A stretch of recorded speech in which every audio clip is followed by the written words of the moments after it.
gentlemen, boys and girls, children of all ages.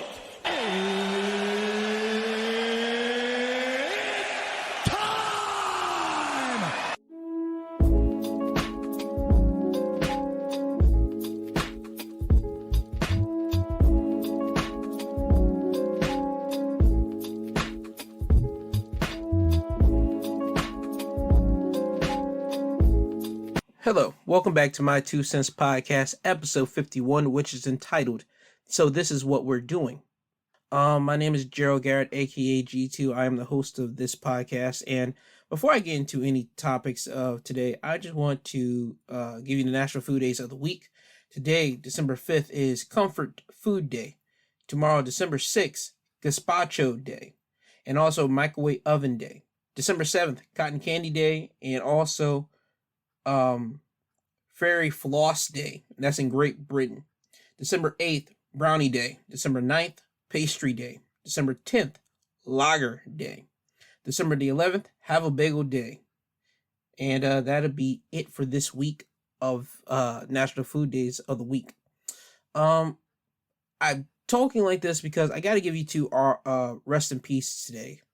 I have to talk about Jaqueline Avant, who was the wife of legendary music producer himself, Clarence Avant, and she died on a Wednesday because of an idiot coming into their house and trying to do a robbery, but he ended up shooting Miss Avant.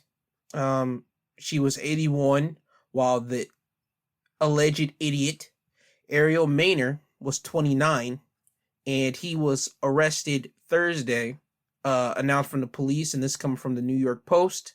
The man suspected of murdering musical legend Clarence Avant's wife at her Beverly Hills home was arrested after he shot himself in the foot in a botched robbery at a separate home. Police announced Thursday. As it emerged, he was also out on parole at the time.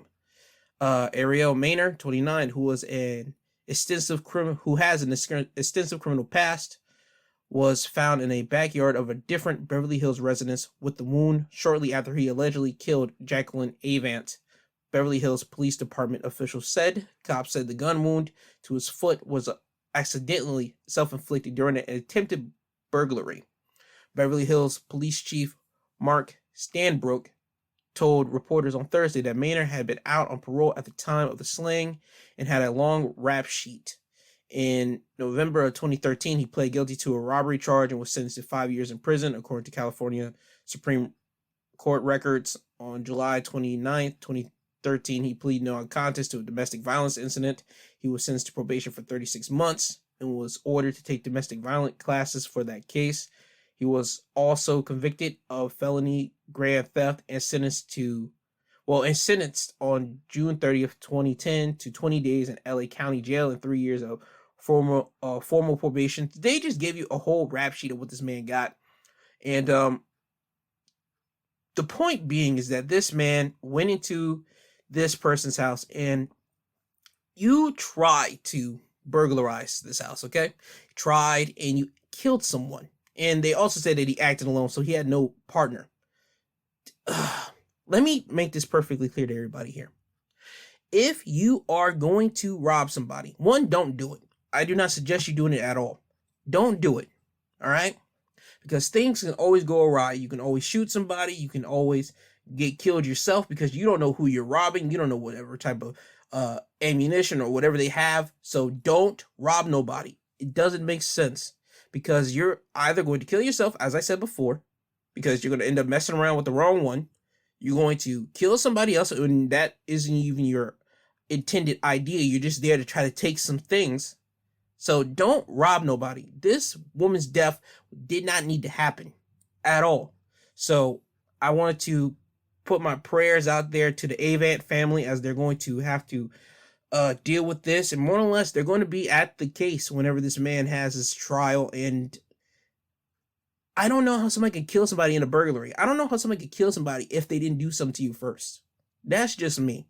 If somebody were to do something to me, we got a problem. And then you know the rest of the deal here. Then I can easily understand how somebody can do something for vengeance. I can understand it. But this, a simple burglary, I can never ever wrap my hand around it. I can't do that. And the second rest in peace I have to talk about is designer Virgil Abloh. Or if I'm saying his last name wrong, I'm completely sorry there. Virgil was a black designer who worked in Louis Vuitton. He helped out. He was the artistic director of Louis Vuitton menswear, and also the founder of his own brand, Off-White. Let me just make this clear here too. I'm not a man that knows about fashion. I don't. Once I see a pair of shoes that probably cost $200 or $300, I'm not even, that's out of my situation. I don't care for clothes. I go to Goodwill and I buy clothing, and that's just my whole deal. I'm not even going to spend $100 worth on shoes, because shoes are just something that you put your feet on and walk on. If I get holes in my shoes, that's whenever I will replace them. But until then, you're going to see me rock around the exact same pair of shoes, dog. I'm never ever a guy that cares about clothing. But whenever you hear about a black man in fashion design and he reached the highest of heights, like a Louis Vuitton reputable and a high market clothing fashion house, and you hear about all these celebrities that wanted to work with him, whether it be NBA stars, NFL stars, people in the music game, whether it be Griselda or Kanye West or Drake or whoever the case may be, and people in the entertainment business that will wear his clothing, you know you made it, because that's what you're supposed to do as a fashion designer. You want everybody to want to wear your stuff, and when they do that, they will solidify you and put you in that higher echelon, and that's what Virgil did. Virgil died at the age of 41 to a real rare version of cancer, and the cancer that he kind of had something to do with his heart, and it was a cardiac sarcomas, or most commonly often a type of sarcoma. And the point is that it occurs in the upper right chamber of the heart. The tumor blocks blood flow in and out of the chamber. This blockage may cause symptoms like chest pain and swelling of the feet, legs, ankles, or belly. And I looked it up, and the survival rate for this is whenever people are doing medical therapy alone, 90% of the patients have been dead within 9 to 12 months. He's been dealing with this from what I'm seeing off of the New York Times report. He's been dealing with this for a solid couple years, 2 or 3 years. And it's just remarkable to me how somebody can be dealing with cancer and you don't know nothing about it. Usually in this day and time that we're in, we hear about somebody having cancer. It's always known that, hey, this guy has cancer, or this woman or somebody else has cancer, and we usually try to surround this person, try to find out how they can get this cancer out of their body or something. But that's not always the case. I'm trying to really find the words here for cancer here, because listen, cancer is a monster. Cancer has nothing to play with. Cancer will take anybody out. It doesn't care what your religion is. It doesn't care what your race is. It doesn't care who you are leaving behind. When you have cancer, dog, you better start counting your days. You can go get what is it called? Chemotherapy. You can get that. Sometimes it works, sometimes it don't. Not all the times it's gonna work. But you gotta start living your days out, and also you gotta start making amends to people that you probably have crossed in your time on this earth. Because you want to at least leave out on this earth with at least a good reputation. At least with something for people to follow you and say, you know what? I might not have always agreed with him, but he was at least a good person to me. He was a good person to my people. He was a good person to just humanity. And everybody that came out and said something about Virgil, people were saying that he was a great fashion designer. He was a great man. You have people throwing out their text threads that they had with Virgil, and it was nothing but positivity. So I'm just looking at this and I'm just questioning things. Again, I've said it on past episodes before. You got to know when you don't know when your time is going to leave out of here. We don't know what's out for us after we leave out of here. Certain people aren't afraid to go out. Me, I'm afraid to go out, and I don't know what's happening. I don't know, and it's just a weird deal to know you have cancer and you're just counting your days until you're being ultimately taken out by this monster of a disease, a monster of a situation. It's so disheartening. And for Virgil to be leaving behind a wife and two children is just, it's hard for me. It's hard for me to think about it. It's hard for me to it's just hard, all right?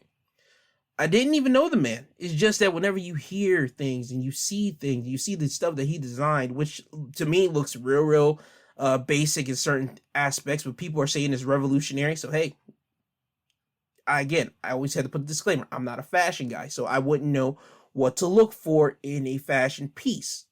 But what Virgil did, he was really real revolutionary. So I'm not going to crap on the man for that. I can't crap on the man for none of his designs. But just for him to be going out at 41, where he hasn't even hit his prime. As a matter of fact, 41 is when you're just starting to hit your prime in certain aspects of life. And you haven't even hit your midlife crisis yet, which he was about to hit in another 9 years at the age of 50, because that's when you hit your midlife crisis. This man was literally on top of the world, and his world came crashing down, and now he's out of here. So, ladies and gentlemen, if there's one thing you take away from Virgil leaving this earth, in knowing from what I've been saying to you right now, is that leave with a good reputation, because you don't know when you're going to be taken out of here. If you have a disease like cancer, you know that you're going to be leaving this earth. Try to do what you can to be a good human being, be a good person to the ones that you love. Just start spreading positivity, no negativity. Anybody that tries to feed you negativity, you got to throw them to the left, because you only have a short amount of window on this earth and on this planet that we are on. So again, rest in peace to Virgil, rest in peace to Jaqueline Avant. I send my prayers out to both families. I send my prayers out to people that knew both of these individuals, because again, both of these deaths, one death could have been avoided because nobody needed to burglarize the Avant's home. That's one. The other death, it was basically inevitable because he had cancer, and this was a rare form that you couldn't stop. So I just want to put my well condolences to both families, and again, rest in peace to both families. Before I get into like another heavy topic, I want to give you guys an update on the Kevin Strickland, the man that was released from prison that I talked about last year, that spent 43 years in there, and that he won't get a single penny from the Missouri state. I told you last week that he got in his GoFundMe, they raised $1.4 million. Apparently it went up more now, and he got 1.6 million. So it only went up 200,000 more. So again, if you can, continue to support this GoFundMe. If you can, I'm not saying that everybody can. Some people might say, Jared, that's 1.6 million. How much more do you need to support? This man was in jail for 43 years and still not going to receive a dime from the Michigan court or Michigan state. So again, if you can support a $5 or $1, hey, do what your heart wants to give out. But if you can't support, do that. Okay. I want to put a disclaimer out here, because what I'm about to talk about is a very, very deep and real layered subject. And I don't want people to think that I'm trying to make people upset. I'm trying to be controversial. I'm not. I just want to throw out some ideas and some theories to you about this one particular topic here. So again, this is a disclaimer. If you don't want to hear what I have to say about this, go to the description and go to the next topic after this, because again, the views of what I'm about to say are of G2, nobody else. This is all on me. So you have been fully warned. I want to talk about the Oxford school shooting, and I have a lot of ideas and a lot of questions about it. If you don't know, there was a school shooting that happened this week at a school in Michigan, Oxford High School, and the school shooter's name was Ethan Crumbley, and he killed 4 individuals, 2 girls and 2 boys. And it's been information coming out daily, okay? And the latest information is that they got the kid.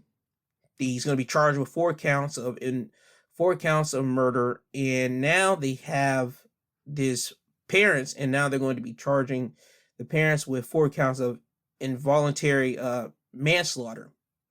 And there's a couple questions I have to ask here. The first question I would like to ask is, who bothered this child? And people might say, Gerald, don't do this. I have to ask this question, because there is not a sane person on this planet that's going to say, you know what, I'm going to get up today, I'm going to take a gun, and I'm going to go to my place of business or my place of getting an education, and I'm just going to start unloading on people. People might say, well, Gerald, there's been certain cases and certain instances. I'm not talking about those rarities. This one, it just feels different to me. This one feels like one that we should have really just questioned the people in question and really dig deep as that whole community, that whole school system should have sat down and really questioned. Because let me throw this out to you, okay? Because CNN talked about it, and I got a photo here that I'm looking at right now. It gives you a timeline of the actual school shooting, okay? On November 26th, the father purchased the gun for the child for his Christmas gift, all right? November 27th, the mother and the son took the gun out and they went to a shooting range, and they sent out an Instagram photo of someone holding, the gun inside the gun case, and it said mother and son at target range or target practice, whatever the case may be. They're learning how to use the gun safely, all right? November 29th, the teacher observes Ethan searching online for ammunition, and she contacts the parents with no reply from an email or phone call, right?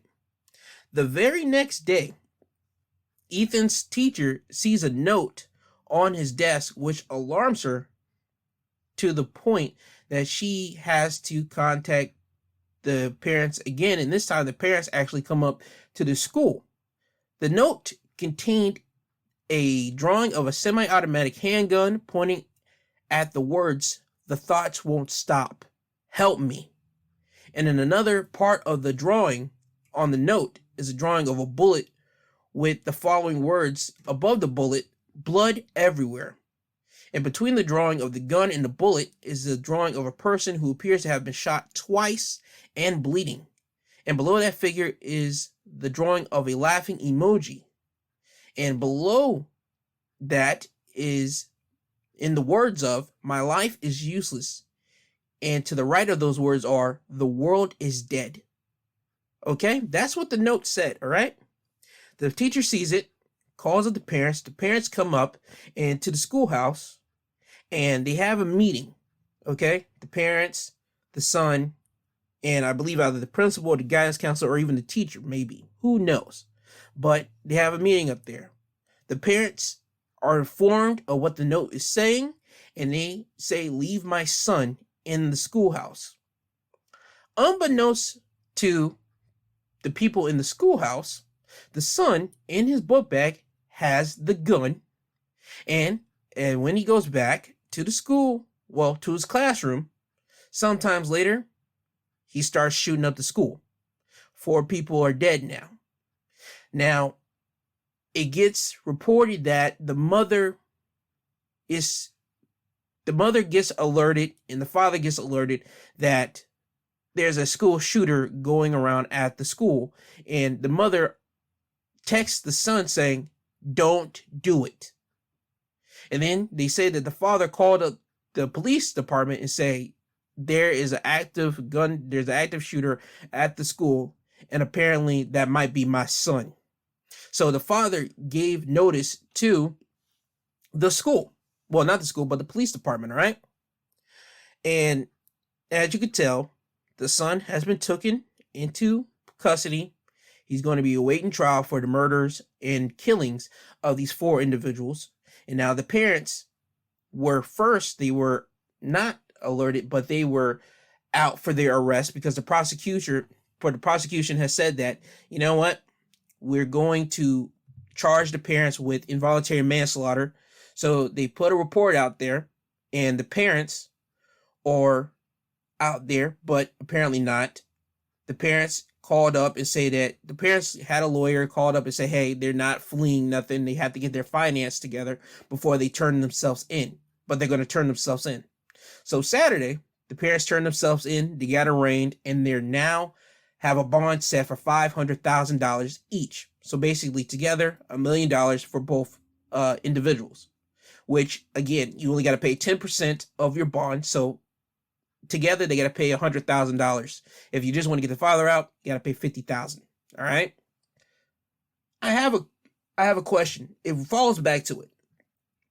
Who upsetted the kid? Again, I got to ask that question first and foremost. Here's my first thought. No sane human being is going to get out their bed, again, go and grab a gun and go and shoot up their place of work or their place of where they're going to get his education. No sane person does that. There has to be somebody either bothering him, he has some deep-rooted mental issues, something along those lines. And more or less, every time whenever we see a school shooting goes down, they always say the kid was bullied or he had family issues at the home. It's always one of those two. It never ceases to fail. So which one happened? Did somebody bully him at the school, or did he have bad family issues? All right. That's just one question off top. Second question is, why did the parents not take that kid home? At that meeting, the parents were told what they found on the note.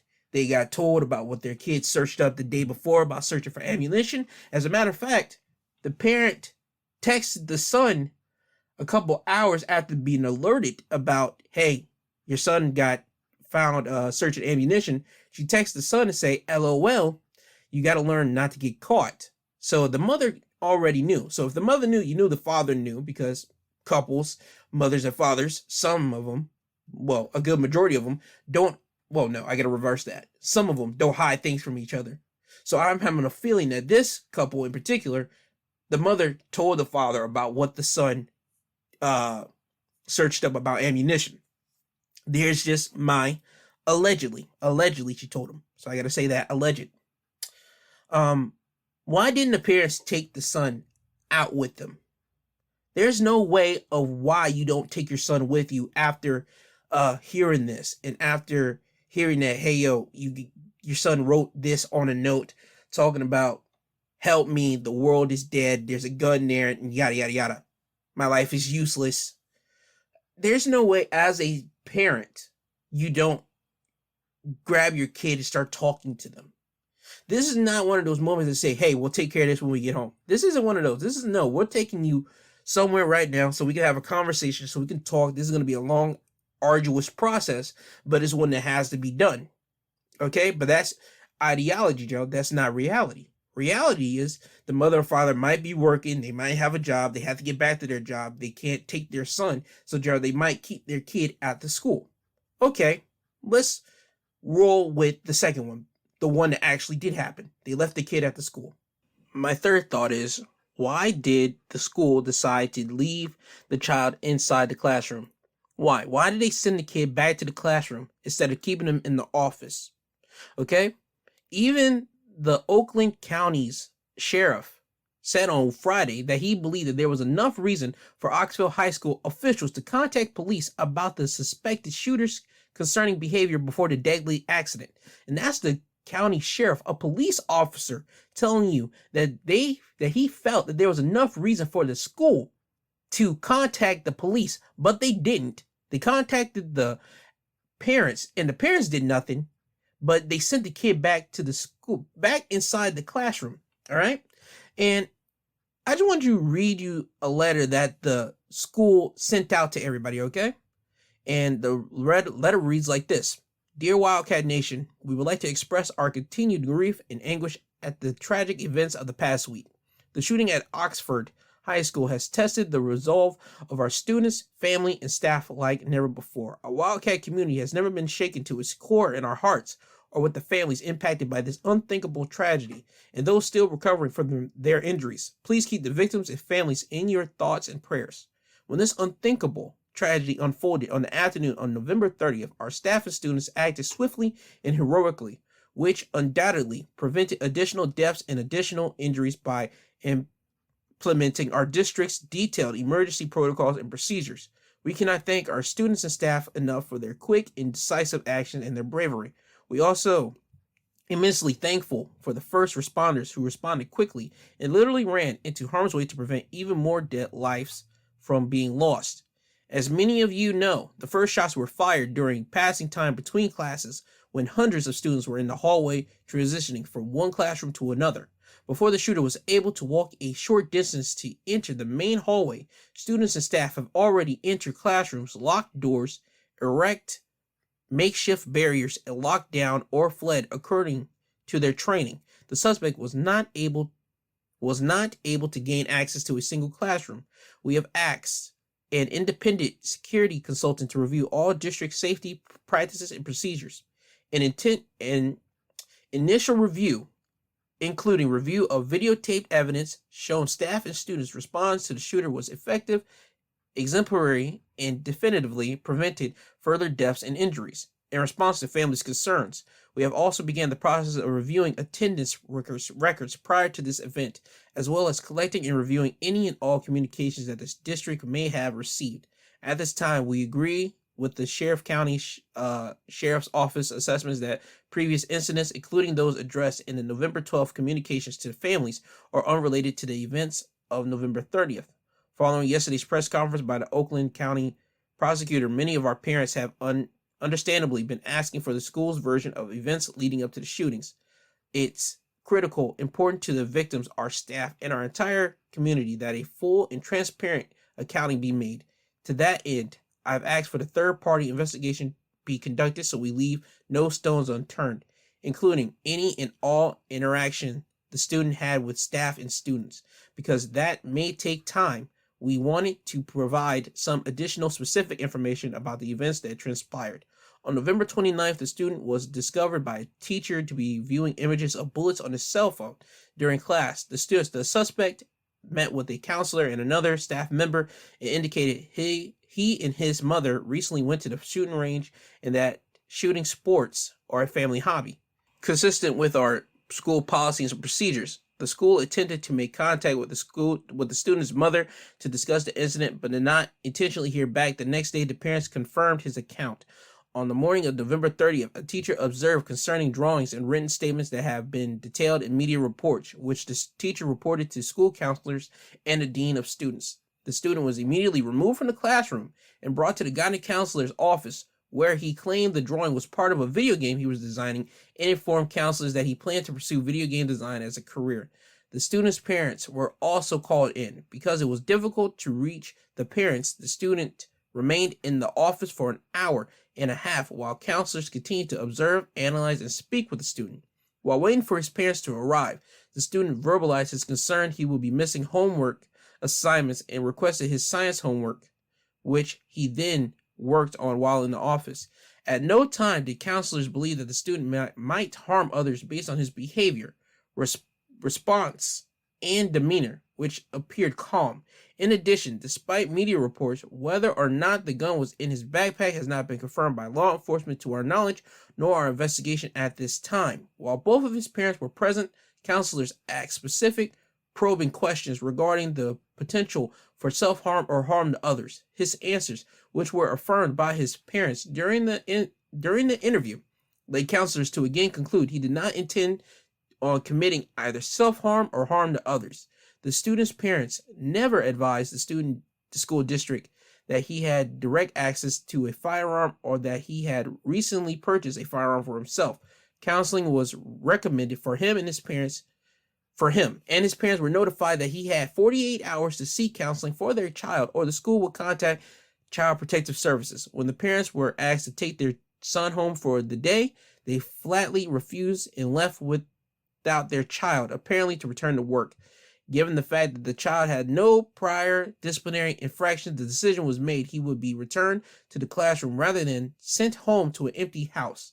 These incidents remained at the guidance counselor's level and were never elevated to the principal or assistant principal's office. While we understand this decision has caused anger, confusion, and prompted understandable questioning, the counselors made a judgment based on their professional training and clinical experience and did not have all the facts we now know.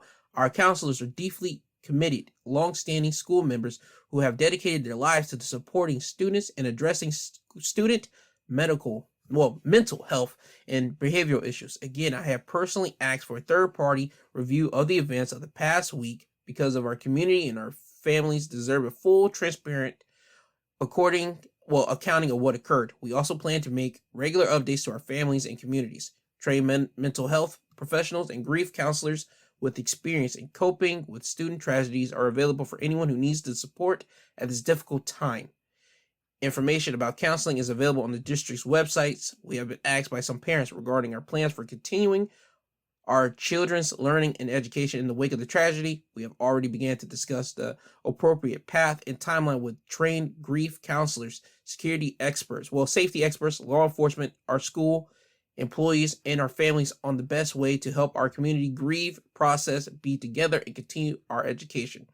Thank you again for our outpouring of love and support for our Wildcat families during this incredibly difficult time. The unparalleled support for our community and our neighboring communities gives us hope that we can and will preserve and emerge stronger. Please continue to pray for the victims and their families, the injured, and pray for the strength to carry on in these days ahead. Okay, I know I just threw you a lot of information, all right? I knew I just did. But here's what I want you guys to understand here. They say that they're going to contact a third-party investigator, all right? A third-party investigator means he has no favoritism to one side or other. They're just there to get the strict truth. And in this email, you can tell that they're going to place strict blame onto the guidance counselor, period. So the guidance counselor is going to take blame. It didn't hit up to the office of the principal or the assistant principal in this letter of what I just wrote to you. So they're going to automatically throw the guidance counselor under the bus, all right? They say that the kid was, quote unquote, had this and he was making it to say that he was going to make a video game because he wanted to study and have a video game design as a career later, okay? I have a strong problem with that, all right? I know what I'm about to say is completely, people are going to say, Joe, you're going for it again, but I got to do it. I got to do it. This student suspect, this shooter, was a white kid. I and everybody else on this planet know that damn excuse wouldn't have worked if it was a black, Spanish, an Asian, or anybody else. But somehow a white kid can say that he was going to make a video game and he wanted to be a video game designer. And they said, you know what? Yeah, we're still going to call your parents here and we're going to have you sit in the office and then we're going to send you back because your parents don't want to take you home. No. You follow by the damn rules. There's no way on God's green, there's no way you're going to make me believe that you would have seen that from another person of a different race and you would have said, hey, yo, we're going to send you back to the classroom. There's no way on God you're going to tell me that. There's no way. You would have had that kid sat in that office all day because I've seen it. I have seen kids get taken out of classrooms for less and sat in the office because their parent could have been there. I have seen it because there's been times I had to go to the office and do something for a teacher and I see somebody just sitting there. And then whenever we had to actually move out of classrooms during the bell period to go to another classroom, I would walk by the office and that kid still be sitting there. And then whenever the school's done with and it's time for me to go, whenever I was time for me to drive to go home or either I was getting picked up by my parent and I walked by the office, guess who was still in that office? That exact same kid. And he got up and it was time for him to go. I have seen that. That's not me being a fairy tale. That's not me just lying to you. No, I have personally seen it. And guess what color he was? He damn sure wasn't white. He was black. I've seen a kid sit in the schoolhouse for that. So you mean to tell me that you guys follow school procedure? You had a police officer say Friday that the school had enough to warrant a police call, and guess what? The police would have handled that. But the school, because they saw the skin color, decided to keep the kid at the school. People are going to say, Gerald, you're making this a race thing again. How could I not make this a race thing right now? There are 4 kids dead, all white, by the way, dead and killed by a white kid. This would have been a black kid. This nigga would have went home. They would have sent this kid home. As a matter of fact, they would have called a police officer and they would have had that nigga arrested and detained. Are you kidding me? We've seen kids get detained for less for a fight in school. A kid get arrested and go off to juvie. This nigga wrote down on his paper, yo, my life is meaningless. Help me. The world is dead. Something of that parameter. And you mean to tell me that you guys found it in your heart of hearts to keep him in the schoolhouse because his parents said that, yo, keep him here? Nah. That wouldn't even... Let me just erase all that. Let me tell you exactly what went down. The first day, just searching ammunition. And if you would have saw how the kid looked, I can guarantee you he didn't look clean cut. He didn't look like a person. He didn't look like a kid that came from at least an R.I.P family. I guarantee you the kid probably looked at slummy, dirty. That's usually always the indicator for something. So I guarantee you the kid probably looked slummy and dirty. He looked up ammunition, and the students in the school, the teacher at the time, calls up and say, hey, yo, this kid looks messed up. This kid is searching up ammunition. Parents don't pay attention. Hours later, the mother texts the kid, LOL. You gotta learn how not to get caught. The next day, all hell breaks loose. Kids are dead.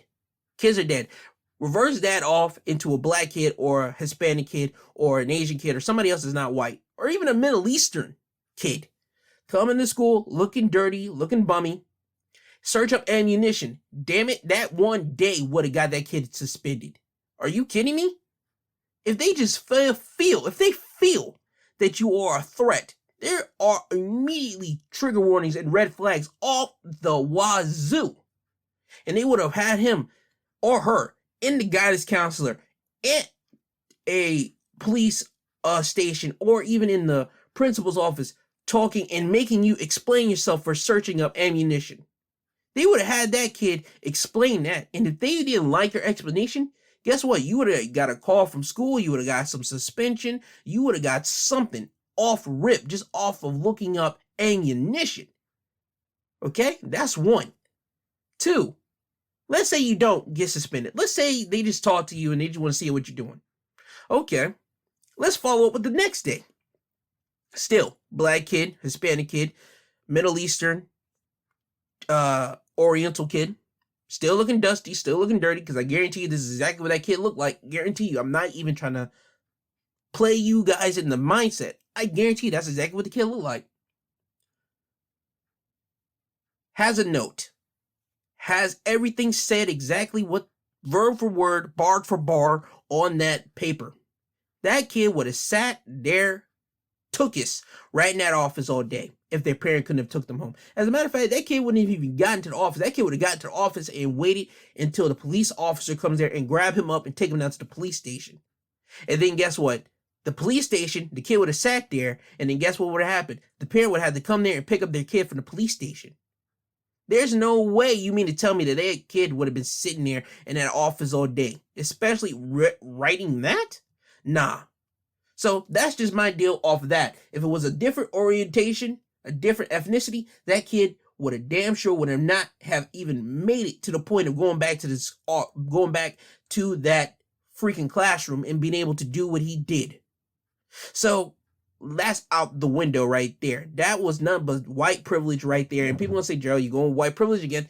It is what it is. You can hate it, you can try to deny it, but you know it's true. In your heart of hearts, you know it was true. Just ask yourself, do you think any other ethnicity would have gotten away and did exactly what that white kid was able to have been done?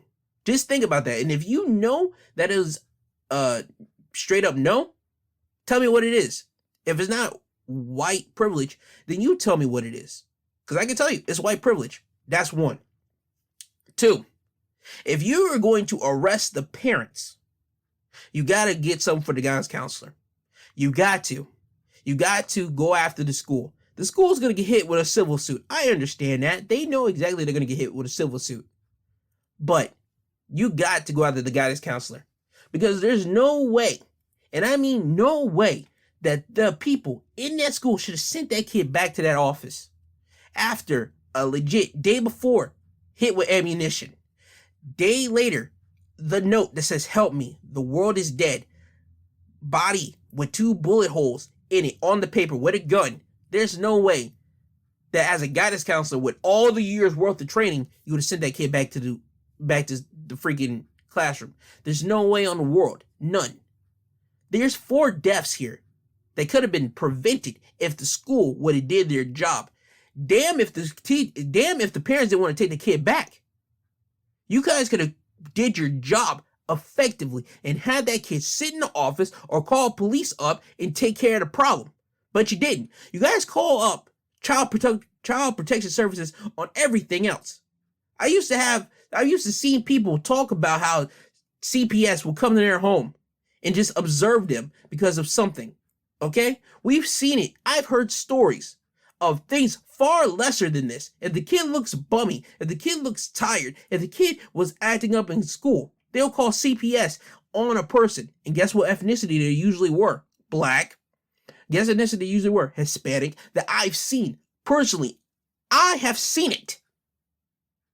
And you mean to tell me that they told the parents to the face that we are giving you 48 hours to get your kid some therapy, and if not, we're calling child protection services? That tells you right there the school is liable right there alone, because they already knew that the kid was messed up in the head, that he needed some help. And you guys decided to send his tuchus back to the school. You decided to send his tuchus back to the classroom. That kid was tortured in his mind. That kid was tortured in his soul. Somebody was messing with that kid. Either it was at his house or it was somebody inside the schoolhouse was messing with him, and the teachers failed him.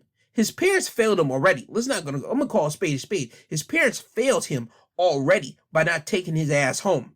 The parents failed him already by giving him a gun instead of some actual help. The parents failed him already. Let's just call that already on his own. So the parents being in jail, that's the right move, period. But you mean to tell me that you're still thinking, as the prosecutor, because the prosecutor has said that they're thinking about it. You mean to tell me that you're not going to try to clip the school, the guidance counselor for this? You mean to tell me that? If I was the parent of a kid that one of my kids were dead because of this, and I'm starting to hear things about it, and I'm already starting to hear, I would have already pieced this together, and I would have already 1-2 piece up that guidance counselor for allowing this. I would have started doing something real erratic because my kid is dead, and you guys could have prevented it by not sending that kid back to the school, by not back to that classroom, by keeping his tuchus in the classroom. But you guys didn't do that. You guys were selfish. You guys didn't care. You guys don't care. You guys don't care until something bad has to happen, and ding dong, that day happened that exact same day after that meeting with the parents saying, "Nah, I'm keeping my kid inside the school." Again, I'm not mad that the parents got clipped for this. I'm not mad at all.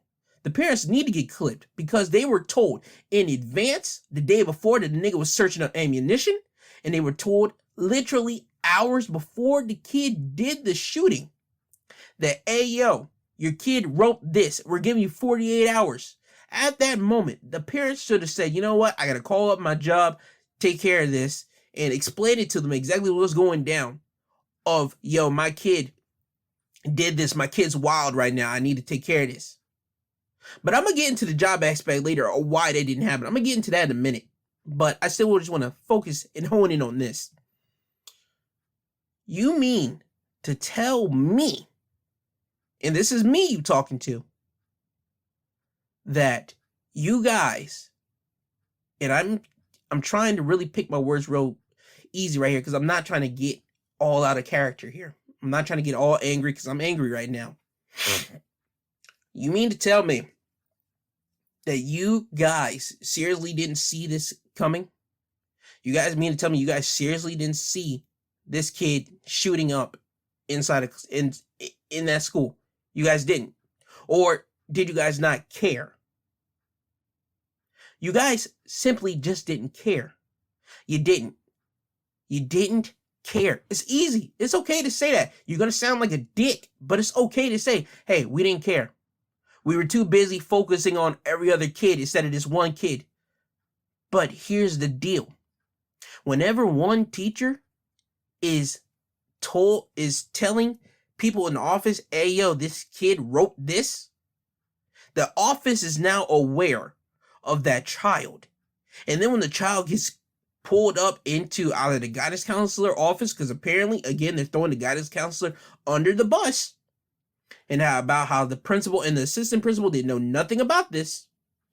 So, you mean to tell me the guidance counselor didn't tell the principal? You mean to tell me the guidance counselor didn't tell the assistant principal? You mean there was nobody else inside that schoolhouse besides that teacher and the guidance counselor that knew about this child? You mean to tell me there was nobody else in power that didn't know about this child inside that schoolhouse? If that's what you're trying to tell me, I can tell you're a liar. Off rip. I can tell you are a liar right now. Because right now, school systems talk. The schools talk. If you are a teacher, you know a student inside that schoolhouse that knows a couple students. You know how it goes. It's telephone, tell a person. One message gets distributed off, and then guess what? It goes awry. It gets told everywhere around the schoolhouse. Principals will know about it. Teachers will know about it. And the difference thing is, kids are going to talk about it much more. The teacher will hear it and then they'll disregard it because they're dealing with real world adult problems. And see, that's the problem right there. Whenever you're at the school, you got to put all your real world stuff off to the side because you're at your job. You got to actually look out for all these other children here. You got to do your actual job. You got to put, I got family problems off to the side right now until your break, and then you get back to that. You got to put any other type of issues that you have off to the side because right now you're at your actual job. And if something goes wrong at the job, guess what's going to happen? It's going to affect you in the long run, which right now it could affect the guidance counselor in the long run. Because again, they're throwing the guidance counselor right under the bus. I just want to know who upset this kid so much for him to think that his life was meaningless. Who upset the kid? Who bullied the kid? Because right now, we're not hearing none of that. Right now, I know the kid's going to have a lawyer, and I know that's going to come up in the trial. Why did you shoot the school? Why did you go up in there and start shooting? Why did you start unloading off? And 10-1 is going to say, I was bullied. And who was the person bullying him? Whether it's fabricated or not, let's just go off the idea that he was bullied. Because people are going to say, well, Gerald, he wasn't bullied because there would have been some type of report of saying he was bullied. Just hear me out and just roll with me for a minute. If the kid was bullied, who did it to him? We need to know this. The public needs to know about this because I'll say this again. You don't know what somebody's dealing with. Especially now, kids now are more, and I don't mean to say fragile, but they're more fizzled out more than kids of my generation. Kids of my generation, we grew up with the internet. We were holding hands side by side with the internet. You understand? So any type of new website will come out, we will hear about it, and then we'll go on it and log on, and it'll be the same community from one community onto another. MySpace, and then the Facebook, and then the Facebook, then the Twitter, and then the Twitter to the Instagram. All the people that are popping right now, the influencers, the real big influencers, they're probably about my age, 25 and probably 26, 27, 28. These are the people that grew up with the internet, literally hand by hand. The internet wasn't already built up as this big titan as it is now for these children that are 18 and below. Matter of fact, 18 and below, because my youngest brother's 23 and he also grew up with the internet with hand in hand. So again, Kids that are 18 and below, they already knew as soon as they were growing up about this titan known as the internet. And they were able to jump on, and then they have to face off with these people that are on the internet right now that are making internet activity, social media so nasty and so, and I hate to use this buzzword, toxic. It is what it is. So, my generation, you still had kids going outside, playing basketball, ready to just hang around at the little rec field.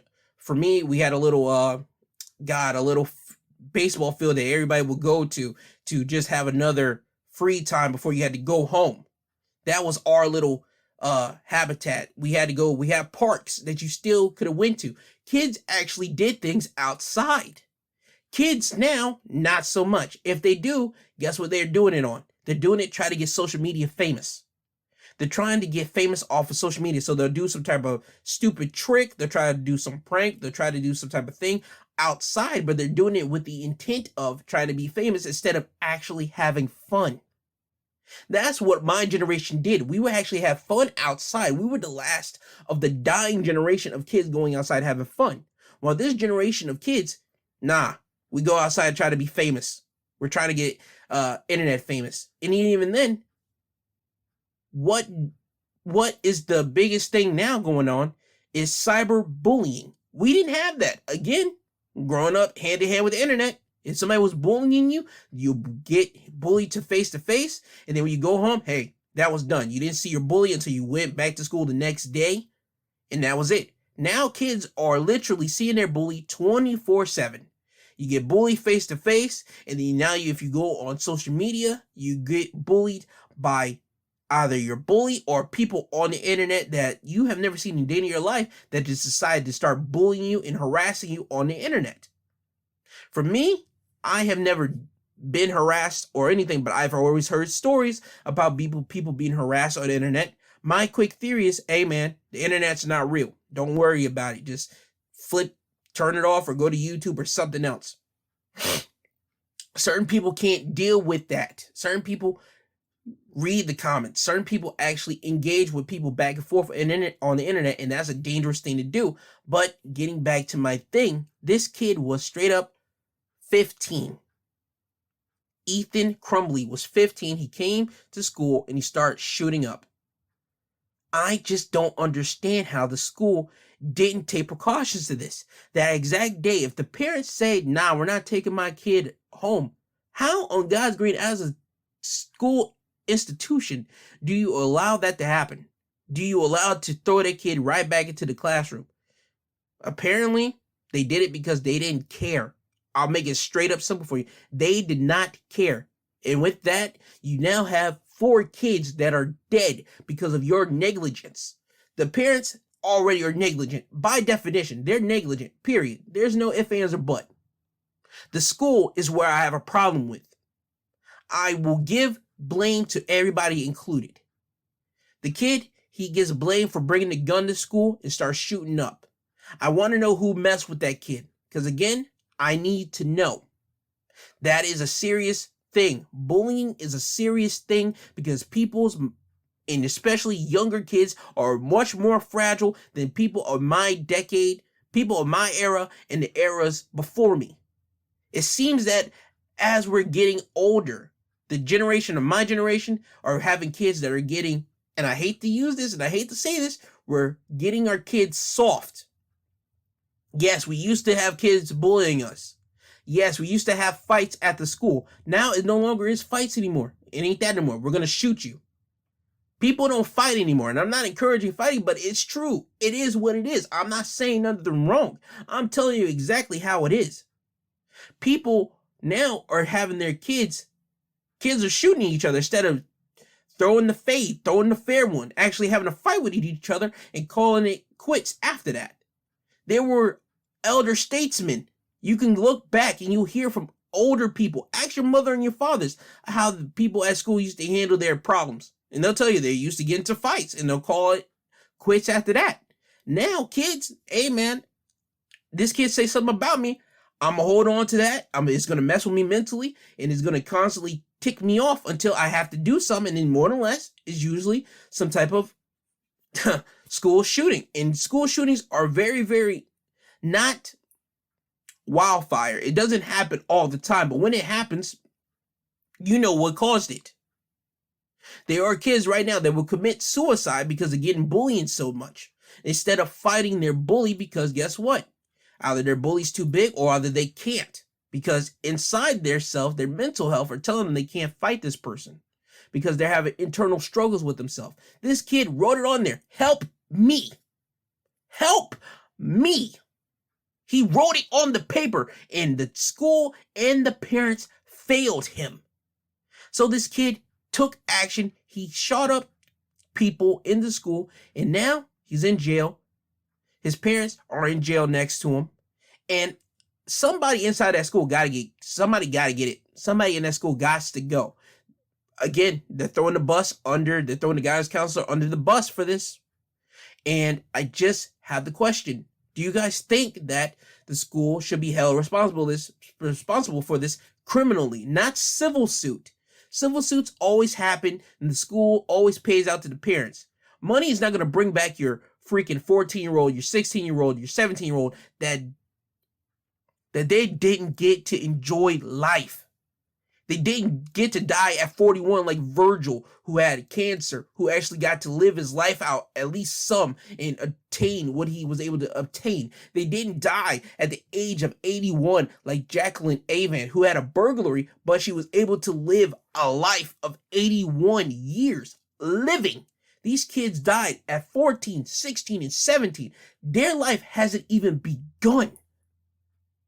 It wasn't even remotely close to even starting. And they died because of school negligence. Again, somebody in that school has to pay for this. It has to either be the teacher, it has to be the guidance counselor. Damn it, somebody has to go. Somebody. It just doesn't make sense how the parents of the shooter is the only person of authority that's going to be charged, and not the guidance counselor. And not the teacher that was aware of the note and told the guidance counselor? Nah, I ain't rolling. This one I'm going to keep a nice, good, watchful eye on, because again, this doesn't make sense to me. Again, how on God's green have you, a person of power, decide to send that kid back? It just doesn't make sense to me. The only thing I can always say and revert it back to is white privilege, because if there was any other minority that would have done this, it wouldn't have went down this way. This school shooting definitely wouldn't have happened. Nowhere across the board. None. So again, I'm going to keep an eye on this. But I said I was going to talk to you about the whole idea about work, and the parents say we had to go back to work. Listen to me, and listen to me well. There is no job on the planet that's going to stop you, if you really cared about your kid that much, from you really taking your kid home and having those difficult and honest conversations with them. There's no job on the world. I just hate to tell you that. No, I don't hate to tell you. I love to tell you that. Because I'm already on the idea and on the wave that there's no job that's going to tell me, hey, yo, you can't take a break. Man, it sucks something. I'm going to tell you that right now. There's no job that's going to hold me hostage from me doing what I want to do. Yes, I'm going to do what needs to be done at the job. But whenever I feel that I need to take a break, or whenever I feel that something's not right, I'm going to say something, I'm going to do something about it, because guess what? I feel that way. And for these parents to say, hey, yo, I had a job, we had jobs, and my kid has to stay at the school. Nah. You saw the note right dead in your face, and you still picked your job over your child. That's the reason why I already know, and that's the reason why I'm not putting that much sauce on the parents. The parents were garbage. The parents picked their job over their kid. I can't, nah. The parents are in jail for a reason, so there it is. They should have did better. They shouldn't have bought the gun for their kid, because again, a little part of me says that the parents knew what was going to go down. A little part of me knows and saying to myself that, hey, yo, the parents knew that the kid was going to go there and start shooting up that school. That note, when they saw it, they weren't surprised by that, because you could tell whenever the people are telling us that, hey, yo, they say keep the kid inside the school, they were thinking that something like this was going to go down. They at least had a inkling, allegedly, I got to put alleged in there, allegedly, that they will have some type of idea like something like this will happen. So I'm not going to put too much sauce on the parents being blamed, because the parents are being blamed, and that's where it should be thrown onto, because the parents should have took their kid and gone home with that little something, understand? And got him some help. Because again, I still want to know who was messing with him and what type of mental issues was he dealing with, because boy oh boy, again, a sane human being that had a rightful upbringing doesn't do this. I already told you guys the story before of me almost spiking a pencil behind a guy's head who had a fresh cut bald head with a sharpened pencil. I already told you the story a couple mad episodes ago. But I was raised up in a house that told me, hey, yo, if you end up doing something stupid at the crib, at the school, I'm going to tear you up once you get home. You understand me? I was raised up with parents that instruct fear into me for not doing something stupid. And with that fear, guess what? It brought me up into the man that I am today. A man that respects myself. A man that respects and knows what the consequences of my actions are going to be if I happen to do them. That's the reason why I always credited with, hey, this kid's a good kid. You raised him right. There have been people saying this to my parents. As a matter of fact, whenever my parent had to go to the school and talk to the principal, they would always excuse me out of the freaking principal's office, and I would sit out there. And my mom would tell me, hey, they would say, you are not like every other parent, because the parent will keep their kid in there to hear exactly what the parent got to say towards the principal. And my mother informed me later in life that the reason why she did this is because she wanted to keep the kid as a kid. Don't raise him up so quick, because life is already hard as it is when you become an adult. This kid didn't have that good upbringing as I did. So that's the reason why I can't really, and I mean so much, really get upset at this kid, because his parents failed him. His parents failed him. And that's why the parents are arrested right now. So I'm cool with that. But as a person that's looking at it bigger than just the parents, I want to see, where do we go with the school systems? Because the school systems know who is being messed with. The school systems know what kid is being bullied, what kid is being neglected, what kid is this and that and the third, what kid is popular, what kid's the kiss butt, what kid's this, da-da-da-da. The kids know it, and the people in charge, the school, the teachers know it. So the teachers knew that this kid was troubled. Somebody has to tell me, hey, yo, somebody got to inform me of something.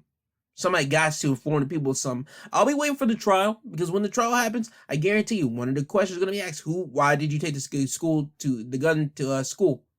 And if he says somebody was bullying me, 10-1, that's exactly what he's going to say. It wouldn't shock me at all. Understand? So I'm going to keep my eye on this one. I really, truly am. All right? And again, I'm sorry if I upset anybody. I truly am. But I want you guys to think about this. Don't just easily eat up exactly what the media is telling you, that, hey, his parents got arrested. Hey, he took the gun to school. No, I want you guys to think just deeper than surface level. Dig deeper and think deeper. Why did he bring that gun to school? Why did this school keep his butt in the freaking classrooms instead of keeping him in the office or calling up the police? Why? You always going to revert back to, straight up, is always going to be back to the first thing, white privilege, because any other ethnicity would have did this, it wouldn't have even gotten that far. The next thing that you're going to have to think about is just, why isn't the school being charged with criminal charges? Somebody from the school. Because again, that is a criminal act, it's negligence. If the parents are being charged with involuntary manslaughter because they allow their kid to stay at the schoolhouse, you mean to tell me that the schoolhouse, people in charge aren't going to be charged because of this? Nah. I'm not rolling with this. It doesn't feel right in my own soul. Nah. These people got to get clipped for this. These people got to get arrested for this. They got to get hit with the exact same involuntary manslaughter. If my kid was dead because of this, I'll be asking for this, especially with news keep on coming out about it. So again, I'm going to keep my eyes directly on this one, and we're going to see how this unfolds.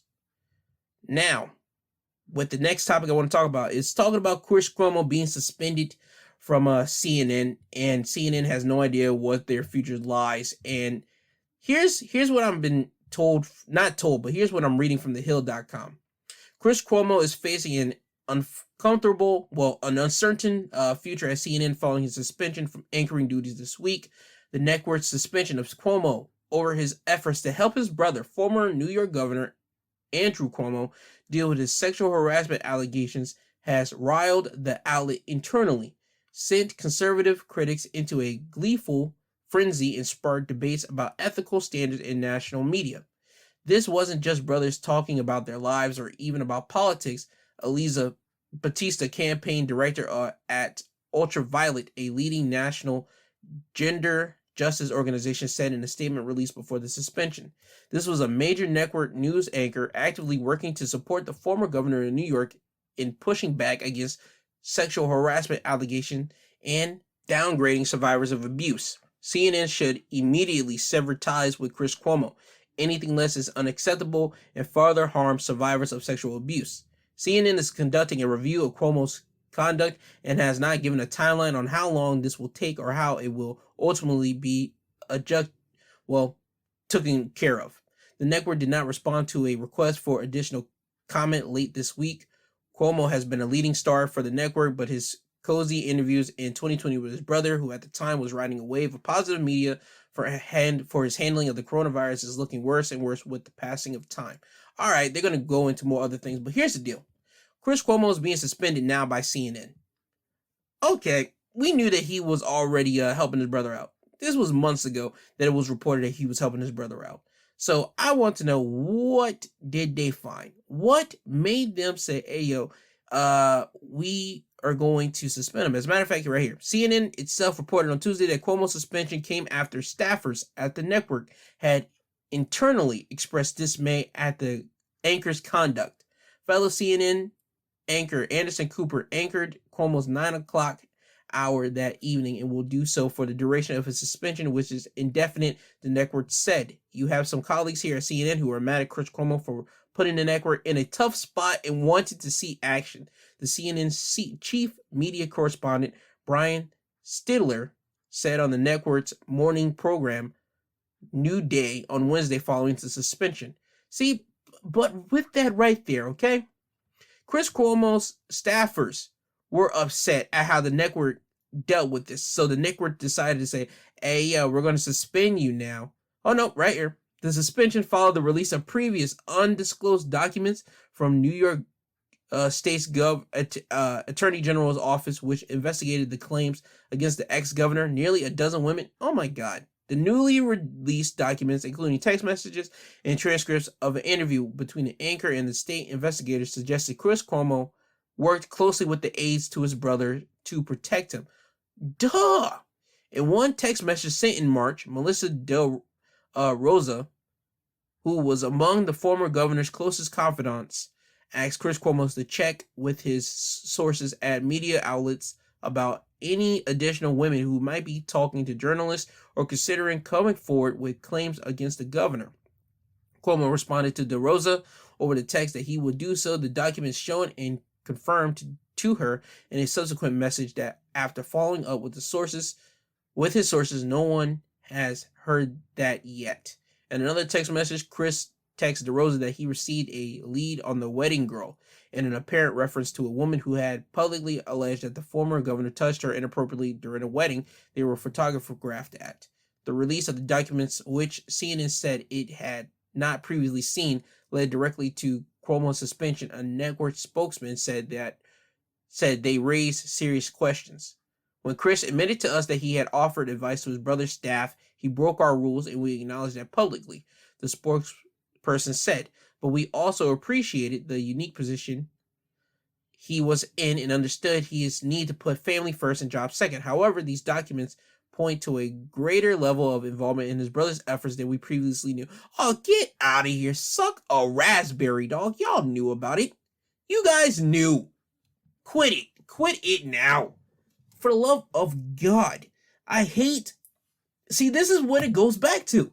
You guys throw somebody under the bus after you guys already knew about it. You guys knew about it. Going right back to the school shooter. The school knew about it. And so now, after the effects have happened now, we gotta throw somebody underneath the bus. Not the principal, not the assistant, the guidance counselor. This is going back to CNN now. We knew about it, but we got to. We're gonna say that staff is upset. Huh? You guys are gonna say that the staff is upset at the network, which led to Chris Cuomo getting suspended, and then you're gonna throw out about documents saying that he talked to one of his brother's confidants to find out and hear about if anybody has been talking to the journalism. Oh, get out of here. You knew that was happening. You knew it. And CNN even said that they appreciated the type of spot that put Chris Cuomo in. Cuomo had to put family before job. Everybody that's family unit, everybody that believes in that family unit, that close, tight family unit is going to do that. So you mean to tell me that CNN is truly upset at Chris Cuomo, really? Or are they upset about the backlash about now it's been affirmed to the public? I wish the public knew. To be honest, these documents don't mean nothing. These documents don't mean diddle squat to me. The man already served out his suspension, and now you're suspending him again. This man said that he couldn't talk about his brother on air. You guys were able to roll with that. When he took off on vacation, as they will like to say, on vacation, instead of just saying suspended him for that week or two, you guys were cool with him coming back on the air. Let's just call a spade, dog. You guys were embarrassed again that these documents came out, but you guys feel like you guys got to do something because of public outrage. Let's call a spade, dog. You guys knew about it. You guys were cool with it. Documents came out, and now you're trying to look for a scapegoat, so now we got to suspend Chris Cuomo indefinitely. I ain't with it. I'm not cool with it. You guys knew about it, so CNN, nut up and take some of that responsibility, dog. You let him back on the air. You guys should have just suspended him indefinitely off rip to begin with. Don't say, well, these new documents show that he was... Nah, shut up. You guys knew about it, allegedly. I gotta throw that out there again, because if I don't, I'll get sued. Alleged. So, allegedly, you knew about it. I'm gonna say you guys knew about it personally. Me. I feel that you guys knew about it, and now you guys are just doing this for public outrage. So again, watch what you're doing. Take care of it when you first hear about it. Don't wait until now the public. No. You got to take care of that as soon as you hear about it. The first drop, the first trickle effect happens. Nick that directly in the bud so you won't have to deal with the fallout after the fact. So that's how I feel about this Chris Cuomo thing. All right? And finally, I know you guys are tired of hearing it, but I got to talk about it. We got a new variant around here for the COVID-19, all right? And it's the Omicron variant. And apparently 12 states now have somebody identified with the freaking variant. I don't know much about the variant, but apparently the cases, the new variant were identified by late Friday. The people that have it now is somebody in California, somebody in Colorado, somebody in Hawaii, somebody in Louisiana, Maryland, Minnesota, Missouri, Nebraska, New Jersey, New York, Pennsylvania, and Utah, according to health officials. All right. Listen here, listen well. I don't know what to tell y'all. Understand? I don't know what to tell you guys at all. Only thing I can tell you is to keep washing your hands, keep a good hygiene, keep wearing the mask on your face. I don't know what to tell you. I'm not going to preach to you to get the shot, because that would be me being a hypocrite to you. That would be me literally being a hypocrite to you, because you're going to say, how are you preaching getting the shot and you haven't gotten the shot? You're exactly right. So you're going to have to do what's best for you. Continue to always wash your hands. That's something that we're not ever going to disagree about. Continue to do that. Continue to wear your mask. I'm not disagreeing with anybody at all. I'm not going to argue with you. I'm not going to say, yeah, take off the mask. No. Whether you vaccinated or unvaccinated, you got to keep that mask on. Period. You got to keep it on. And now with the shots, listen here. I'm going to throw out my opinion, and we're going to go about it the way that we're going to go about it as a family, as a people that's going to have disagreements and agree with time to time. Here's my opinion here. This whole COVID thing, this whole vaccine thing, to me, G2, only me, I do not trust it yet. That's just me.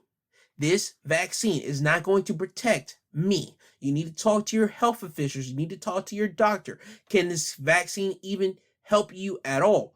Can your body even accept this vaccine at all? You need to talk to a doctor. Don't just go off fear because, hey, the vaccine, the COVID's out here and the new variants out here. Get the shot, get the shot. That's what's being preached to everybody right now.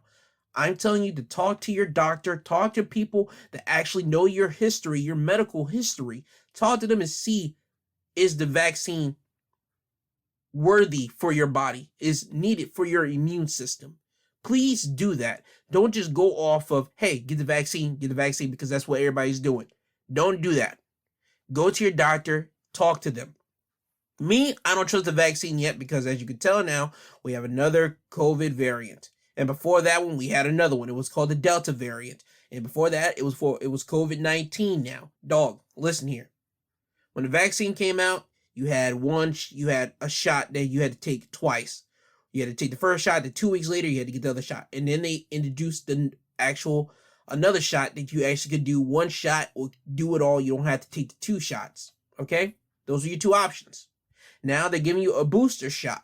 So whether you have the 2 shots or the 1 shot, you got to get the booster shot.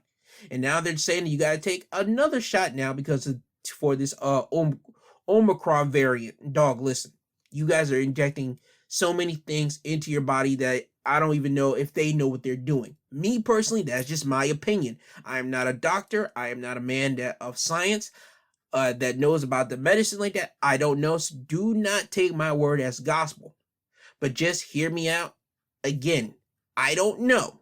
This is just to me. I believe that they're just putting a lot of things in you at this credible moment to see which one pans out. Does this drug work? Does this formula work? If so, okay, let's test it out on these many people. Listen, again, do what's best for you. Don't succumb to fear. Do what's best for you. I hate to sound like people say, Joe, you're an anti-vaxxer. No. Yeah, I'm never, ever going to crap and say, you shouldn't do it. Nah, I said just talk to your health provider, talk to your doctor, and let that be your signal for if you should do it or if you shouldn't. Please do that. Don't go off of just fear. Go to your actual doctor and your health provider, and you will figure that out amongst yourself. Okay? And with that being said, please always wear your mask. Please wash your hands. Please just keep a good hygiene. That's at least the least you actually can do. Because again, we don't know how this is going to work. We don't know how this is going to pan out. But at least one thing you do know, at least keeping a mask on your face, hey, you at least have a shot. I know for a fact I'm keeping a mask on my face, and I've always felt good for this whole entire time for the past last year and this year. I've been doing good. I've been feeling good. I haven't been coming to any no symptoms, especially me going to in-person schooling this semester when the semester is about to end now. I haven't had no ill feelings, even with me usually being the sick child in my family. I've been feeling good. I've been doing what I do. So I've been feeling straight. So again, don't listen to me. Just hear me out, but listen to your actual doctor, and you and your doctor will figure that out amongst yourselves. And ultimately, it always will come down to you, whether you feel comfortable taking the shot, whether you feel comfortable not taking the shot. It all comes down to you as the person that's going to have to deal with whatever choices that you make. Okay?